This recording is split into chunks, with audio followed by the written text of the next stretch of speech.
Hello and welcome to Full of Food. If you love quick and easy bakes, this super adaptable focaccia is for you. So let's jump straight in to the ingredients.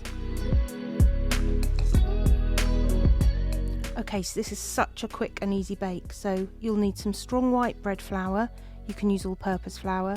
Some yeast, I've got it in the sachet here, nice and easy.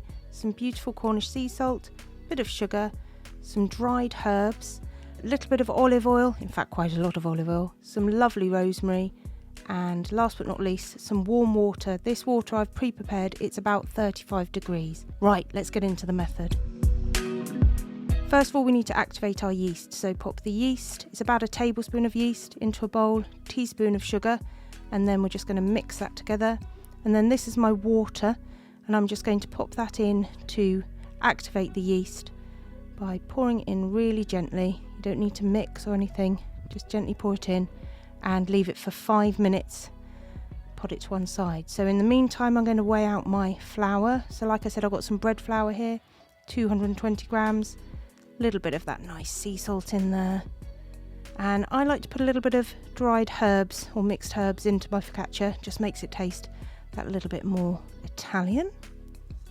Okay, mix those together there. Now can you see that beautiful yeast has all frothed up?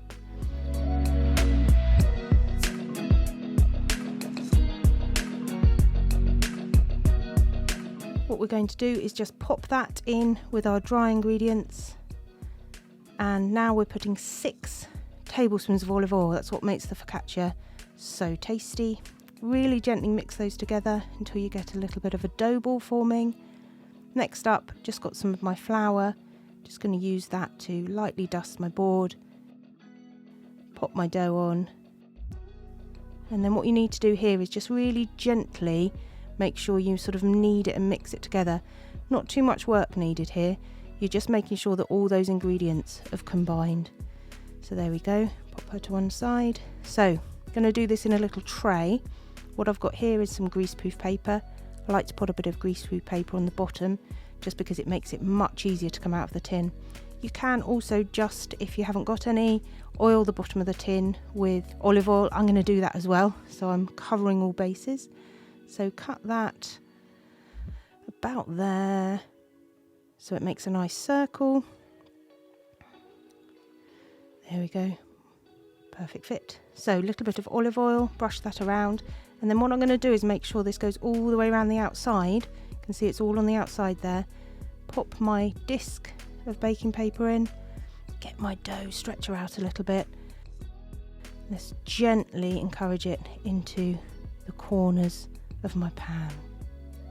Okay, all I need here is a little bit of water, 80 ml in there. Pop the rack in, pop the dough in, and we're going to prove now. And we're going to prove it at 35 degrees Celsius for 30 minutes. When it comes out, I'm going to pop our fingers in. This is the perfect thing about focaccia. You want to get nice little holes. I'm just going to add a little bit more water in there as well. I'm bringing this up to 250 ml now.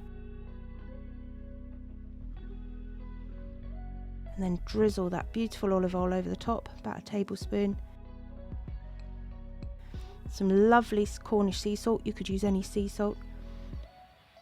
And then I'm going to put some little sprigs of rosemary in, because I'm doing a rosemary and sea salt. You could put anything in at this point, dried tomatoes, you could put olives in there, anything you wanted, and I like to just trim a through on the top as well.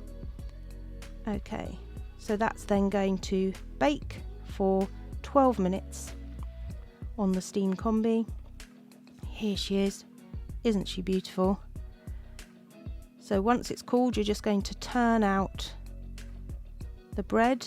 There you see, look, lovely, came out with that baking parchment. And there we have it, this lovely focaccia bread.